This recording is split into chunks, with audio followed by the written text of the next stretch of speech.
Dear student, उजाला academy में आपका स्वागत है। आज के इस वीडियो में हम बात करने वाले हैं सीटेट में पूछे जाने वाले कुछ इंपॉर्टेंट सीडीपी के क्वेश्चंस पर। जैसा कि आप सभी को पता है, सीटेट के लिए बहुत ही कम टाइम बचा हुआ है, तो उस टाइम को हमें यूज़ करना है और तैयारी में अच्छे से जुड़ जाना है।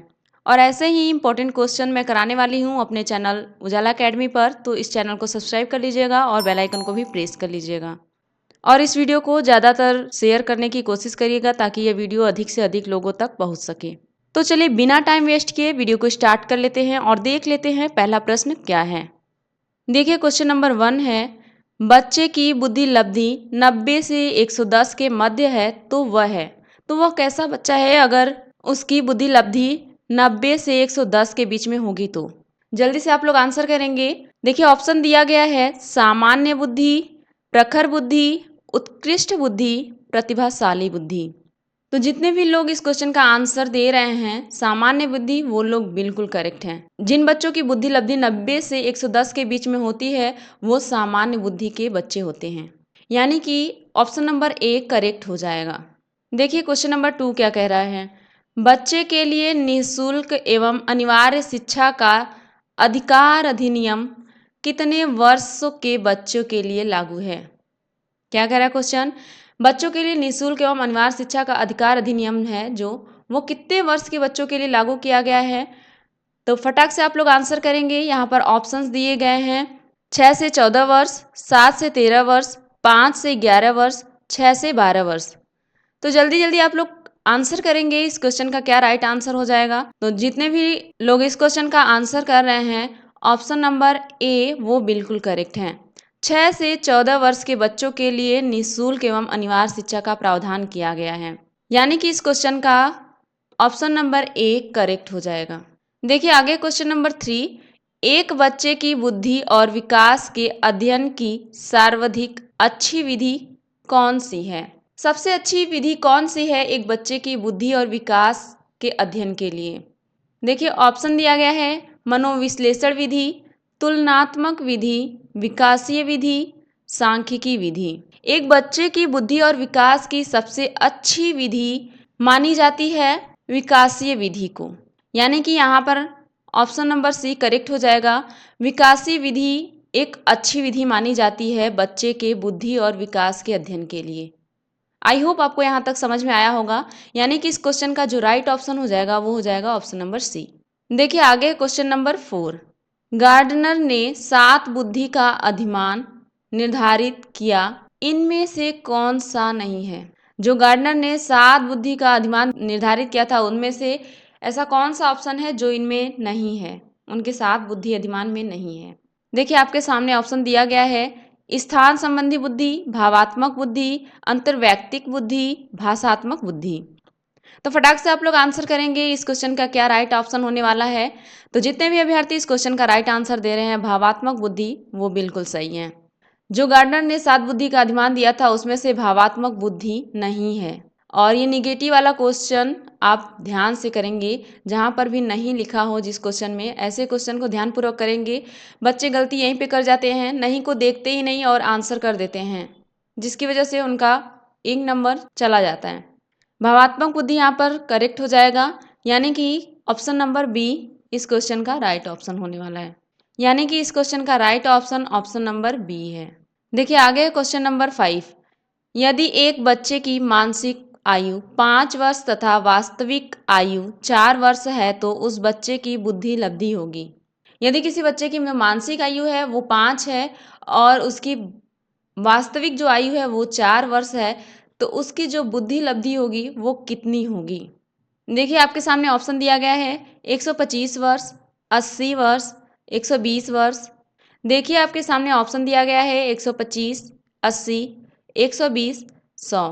तो जितने भी अभ्यर्थी इस क्वेश्चन का राइट आंसर दे रहे हैं ऑप्शन नंबर ए वो बिल्कुल सही है। 125 हो जाएगा यदि किसी बच्चे की मानसिक आयु 5 है और वास्तविक आयु 4 है, तो उसकी जो बुद्धि लब्धि होगी वो 125 हो जाएगी, यानी कि इस क्वेश्चन का राइट आंसर है ऑप्शन नंबर ए। देखिए आगे क्वेश्चन नंबर 6, मनोविज्ञान शिक्षा का आधारभूत विज्ञान है, यह कथन किसने कहा था। यह कथन किसका है ये बताना है हमें। मनोविज्ञान शिक्षा का आधारभूत विज्ञान है, देखिए आपके सामने ऑप्शन दिया गया है BN. Jha, Skinner, Davis, Woodworth. मनोविज्ञान शिक्षा का आधारभूत विज्ञान है, यह कथन स्किनर जी का है। स्किनर ने ये कथन दिया था। याद रखिएगा, ये बहुत ही इंपॉर्टेंट क्वेश्चन है, कई बार एग्जाम में पूछा जाने वाला क्वेश्चन है। इसे आप कहीं ना कहीं जरूर नोट कर लेंगे। मनोविज्ञान शिक्षा का आधारभूत विज्ञान है, यह स्किनर जी के द्वारा कहा गया था। यह कथन स्किनर जी का है। ठीक है, यानी कि इस क्वेश्चन का राइट आंसर हो जाएगा ऑप्शन नंबर बी। देखिए आगे क्वेश्चन नंबर 7, हिंदी अक्षरों को बालक किस आयु में पहचानने लगते हैं? जो हिंदी का अक्षर होता है, उन अक्षरों को बालक कितनी आयु में पहचानने लगता है? वो कितने साल का हो जाता है तो हिंदी के अक्षरों को पहचानने लगता है एक बालक? तो जल्दी से आप लोग आंसर करेंगे। आपके सामने ऑप्शन दिया गया है 3 वर्ष में, 4 वर्ष में, 5 वर्ष में, 6 वर्ष में। फटाक फटाक आप आंसर करते चलेंगे, जिससे पता चलेगा आपको कि मेरा तैयारी अभी कहाँ तक हुआ है, अभी कितना बाकी है। आंसर आप जरूर करेंगे, कमेंट में बताते चलिएगा। तो देखिए जितने भी अभ्यर्थी इस क्वेश्चन का आंसर ऑप्शन नंबर सी कर रहे हैं वो बिल्कुल सही हैं। 5 वर्ष में एक बच्चा हिंदी के अक्षरों को पहचानने लगता है, यानी कि इस क्वेश्चन का राइट आंसर है ऑप्शन नंबर सी। आगे क्वेश्चन नंबर 8, एलेक्सिया क्या है? एलेक्सिया की बात की जा रही है, क्या है एलेक्सिया? देखिए ऑप्शन दिया गया है पढ़ने की अक्षमता, लिखने की अक्षमता, सीखने की अक्षमता, सुनने की अक्षमता। देखिए एलेक्सिया एक पढ़ने की अक्षमता है, पढ़ने की अक्षमता है एलेक्सिया। ठीक है, यानी कि इस क्वेश्चन का राइट आंसर हो जाएगा ऑप्शन नंबर ए। देखिए आगे क्वेश्चन नंबर 9, पियाजे की औपचारिक संक्रियात्मक अवस्था किस आयु अवधि तक मानी जाती है? जो पियाजे द्वारा अवस्थाएं दी गई हैं औपचारिक संक्रियात्मक, वो कितनी आयु की अवधि तक मानी जाती है? देखिए आपके सामने ऑप्शन दिया गया है 0 से 2 वर्ष, 2 से 7 वर्ष, 7 से 11 वर्ष, 11 से 15 वर्ष। इतना ध्यान रखिएगा, पियाजे जी की थ्योरी को आप एक बार जरूर पढ़ के जाइएगा। इनकी थ्योरी से या फिर इनसे रिलेटेड क्वेश्चन 1 2 3 क्वेश्चन जरूर एग्जाम में देखने को मिल जाता है, और ये हर बार पेपर में पूछा गया, इसलिए मैं बता रही हूँ पियाजे जी की थ्योरी एक बार जरूर आप लोग पढ़ लीजिएगा। तो जो पियाजे की औपचारिक संक्रियात्मक अवस्था है, उसकी आयु है 11 से 15 वर्ष। 11 से 15 वर्ष की अवधि मानी जाती है औपचारिक संक्रियात्मक अवस्था की, यानी कि इस क्वेश्चन का राइट आंसर हो जाएगा ऑप्शन नंबर डी। इस क्वेश्चन को आप इंपॉर्टेंट में कहीं ना कहीं जरूर नोट कर लेंगे, क्योंकि मैंने अभी बताया पियाजे से रिलेटेड क्वेश्चन जरूर 1 2 3 पूछा जाता है आपके एग्जाम में। आगे क्वेश्चन नंबर 10, गर्भ में बालक को विकसित होने में कितने दिन लगते हैं? जो गर्भ में बालक होता है उसको विकसित होने में कितने दिन का समय लग जाता है? देखिए ऑप्शन दिया गया है 150, 280, 390 दिन, 460 दिन। जो गर्भ में बालक होता है उसके विकास में जो समय लगता है वो है 280 दिन। 280 दिन का समय लग जाता है गर्भ में बालक को विकसित होने में। जो गर्भ में बालक होता है उसको विकसित होने में टोटल 280 दिन लगते हैं। इसे याद रखिएगा आप, यानी कि इस क्वेश्चन का जो राइट आंसर है वो है ऑप्शन नंबर बी। आगे क्वेश्चन नंबर 11, किस मनोवैज्ञानिक ने 3 वर्षीय पुत्र का अध्ययन किया? ऐसे कौन से मनोवैज्ञानिक है जो 3 वर्षीय पुत्र का अध्ययन किए थे? देखिए आपके सामने ऑप्शन दिया गया है pestology, Watson, Stanley hall, James. फटाक से आप कमेंट करके इसका आंसर बताएंगे कि वो ऐसे कौन से मनोवैज्ञानिक हैं जो अपने 3 वर्षीय पुत्र का अध्ययन किए थे। अपने खुद के 3 वर्षीय पुत्र का अध्ययन करने वाले वो कौन से वैज्ञानिक है? फटाक से आप कमेंट करके इसका आंसर बताएंगे। जितने भी अभ्यर्थी इसका राइट आंसर कर रहे हैं ऑप्शन नंबर ए पेस्टोलॉजी, वो बिल्कुल सही हैं, यानी कि इस क्वेश्चन का राइट आंसर हो जाएगा ऑप्शन नंबर ए। पेस्टोलॉजी जो मनोवैज्ञानिक है वो अपने 3 वर्षीय पुत्र का अध्ययन किए थे। आगे क्वेश्चन नंबर 12, बालक का विकास होता है, बालक का विकास किधर से किधर होता है ये पूछा गया है क्वेश्चन में। देखिए ऑप्शन दिया गया है सिर से पैर की ओर, पैर से सिर की ओर, दोनों ओर, इनमें से कोई नहीं। जो बालक का विकास होता है वो किधर से किधर होता है?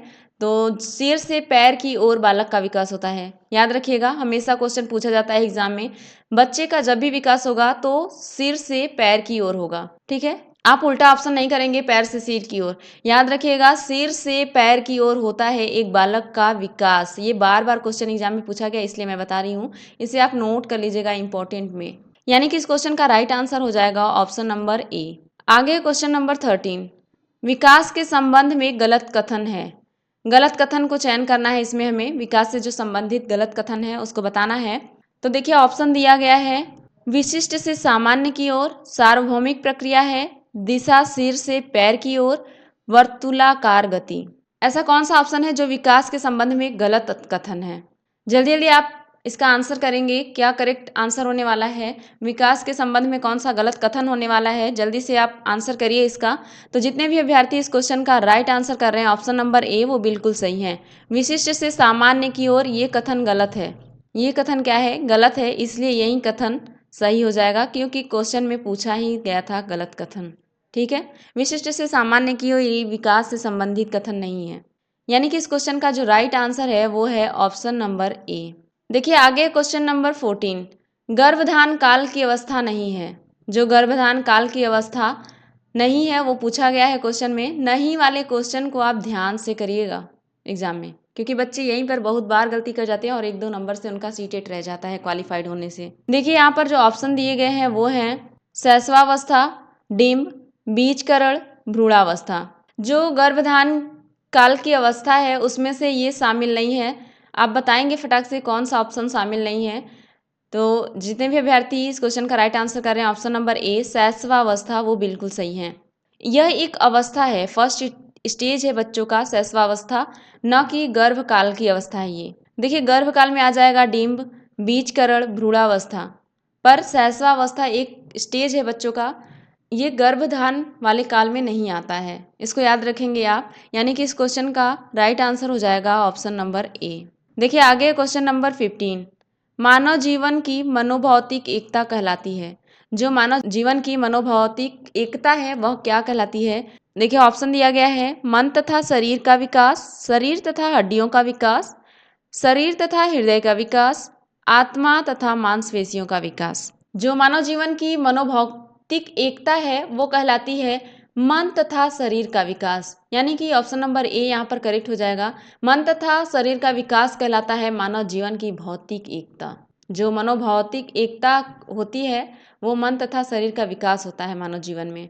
ठीक है, इसे आप याद रखेंगे और कहीं ना कहीं जरूर नोट करते चलेंगे इसे। यानी कि इस क्वेश्चन का जो राइट आंसर है वो है ऑप्शन नंबर ए। आगे क्वेश्चन नंबर 16, रमेश और अंकित की समान बुद्धि लब्धि 120 है। रमेश अंकित से 2 वर्ष छोटा है। यदि अंकित की आयु 12 वर्ष हो तो रमेश की मानसिक आयु होगी।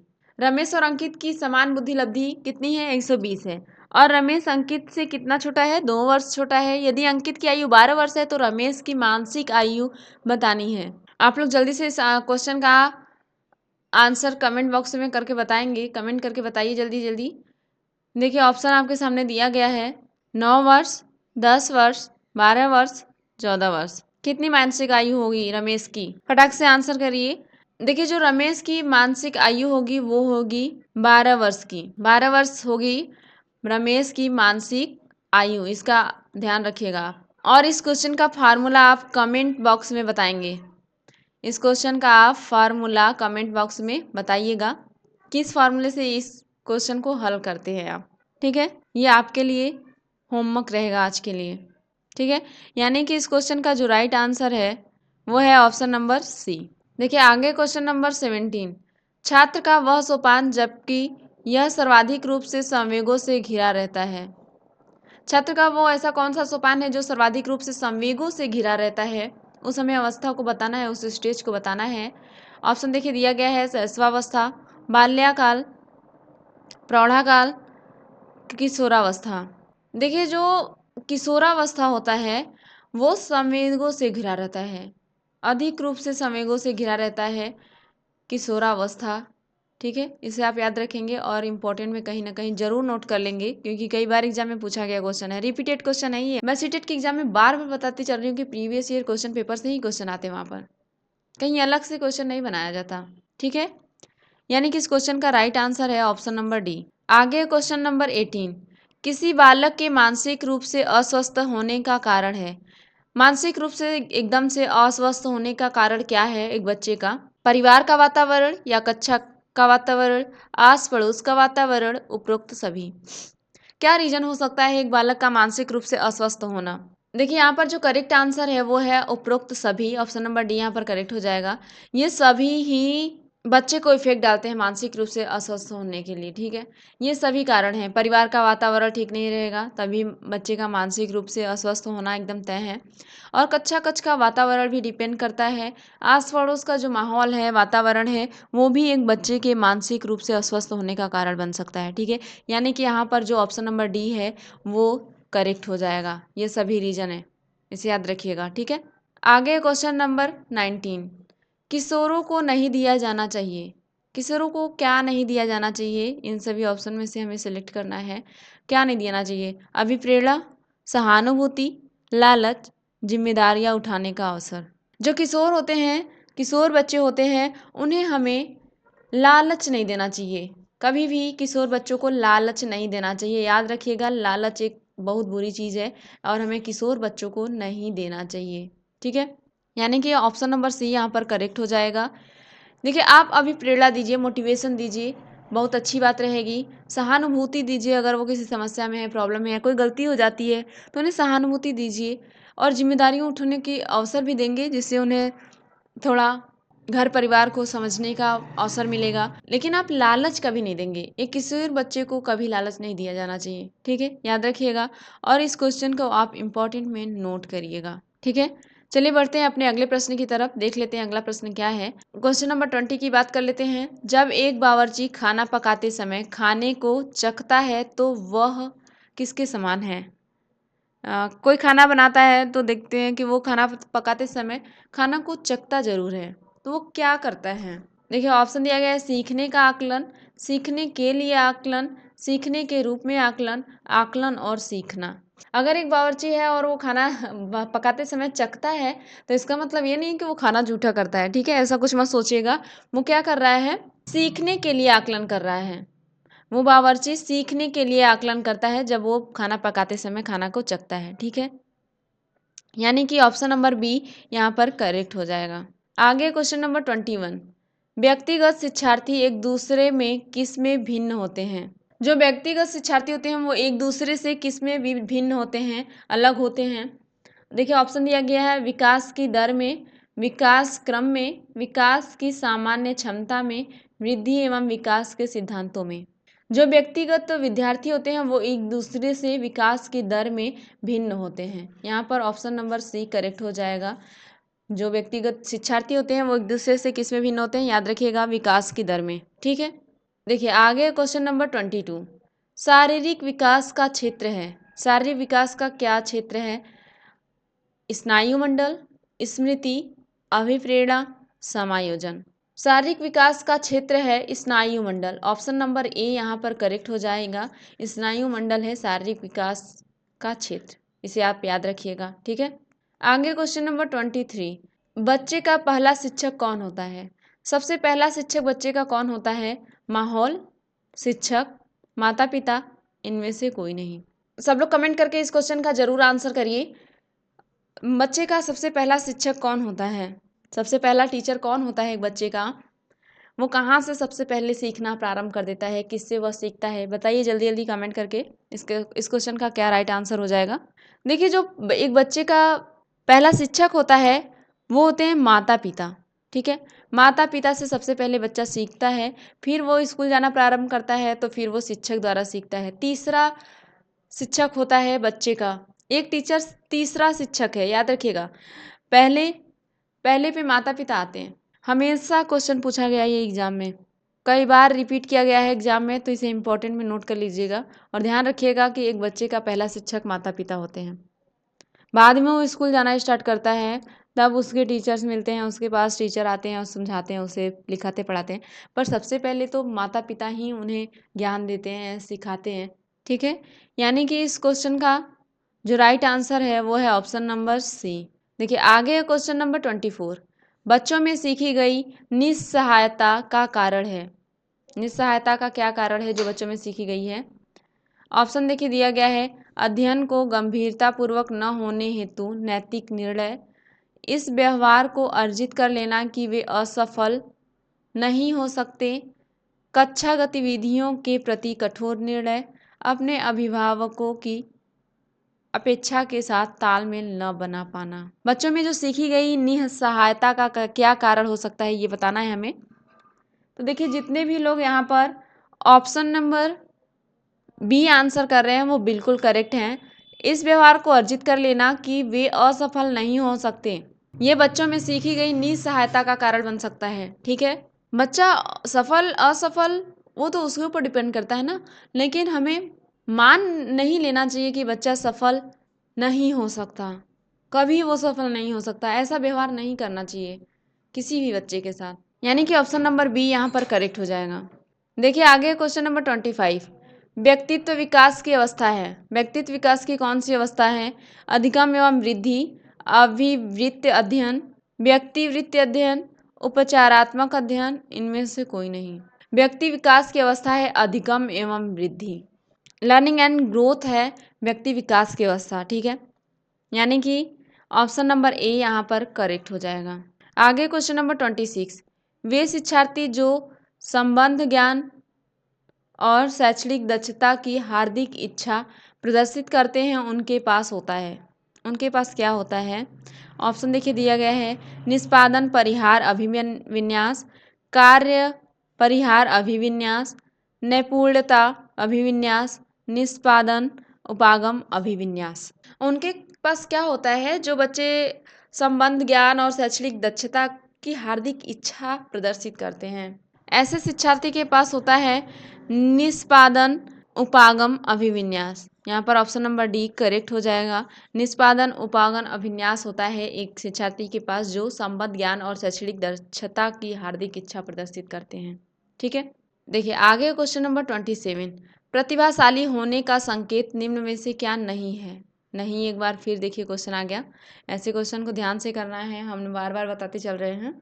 जो प्रतिभाशाली होने का संकेत इसमें से क्या नहीं है? जो प्रतिभाशाली बालक है वो कैसा होता है, और इसमें से कौन सा ऑप्शन है जो मैच नहीं हो रहा है? देखिए ऑप्शन दिया गया है, विचारों में सृजनात्मकता, दूसरों के साथ लड़ना, अभिव्यक्ति में अनूठापन, कौतूहल। देखिए जो एक बालक होगा ना, वो दूसरों जो प्रतिभाशाली बालक होगा वो दूसरों के साथ लड़ना ये कार्य कभी नहीं करेगा, है ना। और यहाँ पर नहीं वाला ही पूछा गया था, यानी कि ऑप्शन नंबर बी यहाँ पर करेक्ट हो जाएगा। और देखिए जो प्रतिभाशाली बालक होते हैं उनका संकेत यही होता है, विचारों में सृजनात्मकता होती है, अभिव्यक्ति में अनूठापन होता है, कौतूहल होता है उनके मन में, उनको जानने की इच्छा होती है, सब कुछ ये प्रतिभाशाली बालक होने का संकेत है। पर दूसरों के साथ लड़ना ये नहीं है संकेत। ठीक है, एक प्रतिभाशाली बालक दूसरों से लड़ना कभी नहीं करेगा ये, यानी कि ऑप्शन नंबर बी इस क्वेश्चन का करेक्ट ऑप्शन हो जाएगा। आगे है क्वेश्चन नंबर 28, बाल्यावस्था होती है। कब से कब तक की अवस्था को बाल्यावस्था हम कहते हैं? देखिए ऑप्शन दिया गया है 5 वर्ष तक, 12 वर्ष तक, 21 वर्ष तक, कोई भी नहीं। जल्दी से आप कमेंट बॉक्स में आंसर करिए, बाल्यावस्था होती है कितने वर्ष तक को हम बाल्यावस्था कह सकते हैं? तो जितने भी अभ्यर्थी option number B correct answer कर रहे हैं वो बिल्कुल सही है। 12 वर्ष तक के बच्चे बाल्यावस्था की श्रेणी में आते हैं। ठीक है, 12 वर्ष याद रखिएगा, 12 वर्ष तक बाल्यावस्था होती है। और ये स्टेजेस पूरा याद रख लीजिएगा, एग्जाम में कई बार क्वेश्चन पूछा गया है, रिपीटेड क्वेश्चन है और इसे इंपॉर्टेंट में जरूर नोट कर लीजिएगा। मैं जितना भी रिपीटेड क्वेश्चन बताते चल रही हूँ उसे आप नोट करते चलिएगा या ध्यान से देखिएगा। और सीटेट में जनरली रिपीटेड क्वेश्चन ही पूछा जाता है, कहीं नया क्वेश्चन नहीं बनाया जाता, उसी क्वेश्चन को घुमा फिरा के या फिर वही क्वेश्चन ऐसे ही क्वेश्चन पूछा जाता है सीटेट में। ठीक है, यानी कि इस क्वेश्चन का जो राइट आंसर है वो है ऑप्शन नंबर बी। देखिए आगे है क्वेश्चन नंबर 29, कक्षा में विद्यार्थियों को अधिगम के लिए प्रेरित करने हेतु किस युक्ति का अनुप्रयोग आप नहीं करते हैं? ऐसी कौन सी युक्ति है जिसका अनुप्रयोग आप नहीं करेंगे कक्षा कक्ष में विद्यार्थियों को अधिगम के लिए अभिप्रेरित सीखने के लिए अभिप्रेरित करने हेतु किस युक्ति का अनुप्रयोग आप नहीं करते हैं? देखिए आपके सामने ऑप्शन दिया गया है, छात्रों में स्वास्थ्य प्रतिस्पर्धा स्थापित करना, उन्हें आत्मगौरव की अनुभूति कराना, उनकी अत्यधिक प्रशंसा करना, गतिविधि आधारित अधिगम विधियों का अनुप्रयोग करना। ऐसा कौन सा युक्ति है जिसका अनुप्रयोग आप नहीं करते हैं कक्षा में? जल्दी से कमेंट करके इसका आंसर बताइए। कक्षा में विद्यार्थियों को अधिगम के लिए प्रेरित करने हेतु आप किस युक्ति का अनुप्रयोग नहीं करते हैं? वो युक्ति है उनकी अत्यधिक प्रशंसा करना। उनकी अत्यधिक प्रशंसा करना, इस युक्ति का आप अनुप्रयोग नहीं करते हैं कक्षा कक्ष में विद्यार्थियों को अधिगम के लिए प्रेरित करने हेतु। ठीक है, यानी कि ऑप्शन नंबर सी यहाँ पर करेक्ट हो जाएगा। आगे क्वेश्चन नंबर 30, इस वीडियो का लास्ट प्रश्न है ये। यह अवस्था जब बच्चा तार्किक रूप से वस्तुओं व घटनाओं के विषय में चिंतन प्रारंभ करता है। ऐसी कौन सी अवस्था है जब बच्चा तार्किक रूप से सोचता विचारता है वस्तुओं और घटनाओं के विषय में और चिंतित होता है? देखिए आपके सामने ऑप्शन दिया गया है। संवेदी प्रेरक अवस्था, औपचारिक संक्रियात्मक अवस्था, पूर्व संक्रियात्मक अवस्था, मूर्त संक्रियात्मक अवस्था।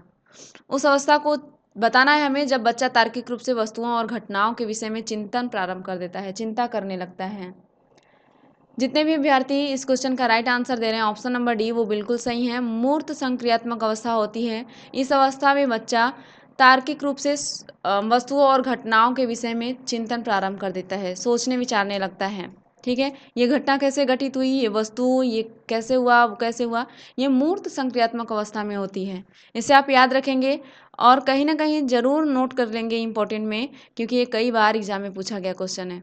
ये रिपीटेड क्वेश्चन है, सीटेट बार बार वही क्वेश्चन पूछता है। ठीक है, ये इंपॉर्टेंट में जरूर नोट कर लीजिएगा। मूर्त संक्रियात्मक अवस्था को याद रखेंगे। इस अवस्था में बच्चा तार्किक रूप से वस्तुओं और घटनाओं के विषय में चिंतन प्रारंभ कर देता है, सोचने समझने लगता है। ठीक है, यानी कि इस क्वेश्चन का जो राइट आंसर है वो है ऑप्शन नंबर डी। दोस्तों आई होप आपको ये वीडियो अच्छा लगा होगा। यदि ये वीडियो अच्छा लगा है तो अपने दोस्तों के साथ शेयर कर दें और वीडियो को लाइक भी कर दें, और चैनल पर नए हैं तो चैनल को सब्सक्राइब कर लें और बेल आइकन को भी प्रेस कर लें, ताकि मेरा हर एक वीडियो आप तक पहुंचता रहे और आपकी तैयारी बेहतरीन से बेहतरीन तरीके से होती रहे। और यदि आपने अभी तक मेरी पिछली क्लास यानी कि मेरी फर्स्ट क्लास सीडीपी की नहीं देखी है तो चैनल पर जाकर देख लें, क्योंकि उसमें भी मैंने ये सारे सीडीपी के इंपॉर्टेंट क्वेश्चन को कवर कराया हुआ है।